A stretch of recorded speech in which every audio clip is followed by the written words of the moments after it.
Hello friends, எல்லோரும் எப்படி இருக்கீங்க? நல்லா இருக்கீங்களா?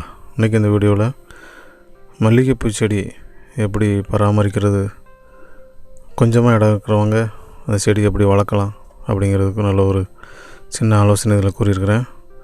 பாருங்கள், இது இந்த வீட்டோட அந்த லேண்டில் சந்தில் அந்த செடியை நான் வச்சு ஒரு வருடம் ஆகுது.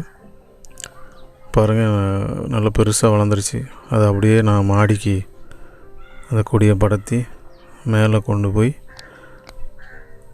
அதை நான் வளர்த்துட்டு வர்றேன். பாருங்கள், அதிகமான பூக்கள் பூக்க ஆரம்பிச்சிட்டேன். நான் மாடியில் உங்களுக்கு வெயில் நல்லா கிடைக்கும். இந்த செடிக்கு வெயில் நல்லா இருந்தால் தான் நல்ல அதிகமான பூக்களை நம்ம பறிக்கலாம். பாருங்கள், சூப்பராக நல்லா வளர்ந்துருக்கு. பாருங்கள், இது நான் மேலே நான் போய் காட்டுறேன். பாருங்கள், அதனுடைய கொப்புகளெல்லாம் நல்லா பருசாகிடுச்சு. நண்பர்களே, நம்முடைய சேனலை இது வரைக்கும் சப்ஸ்கிரைப் பண்ணாதாங்க, மறக்காமல் சப்ஸ்கிரைப் பண்ணுங்கள். மறக்காமல் பெல் ஐக்கனை கிளிக் பண்ணுங்கள். அப்போ தான் நான் போடுற ஒவ்வொரு வீடியோ உங்களுக்கு நோட்டிஃபிகேஷனாக வரும். நண்பர்களே, சப்போர்ட் பண்ணுங்கள்.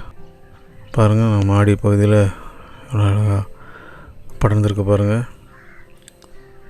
சூப்பராக அதிகமான மொட்டுகளை வைக்குது.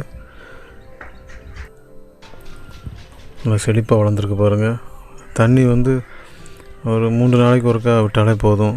அதிகமான தண்ணீர் மல்லிகை செடிக்கு தேவையில்லை.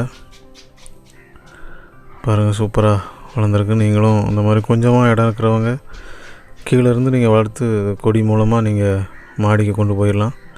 நீங்களும் முயற்சி செய்து பாருங்கள்.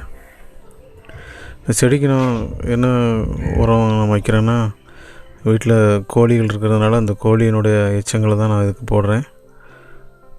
அதிகமான பூக்களையும் பூக்குது.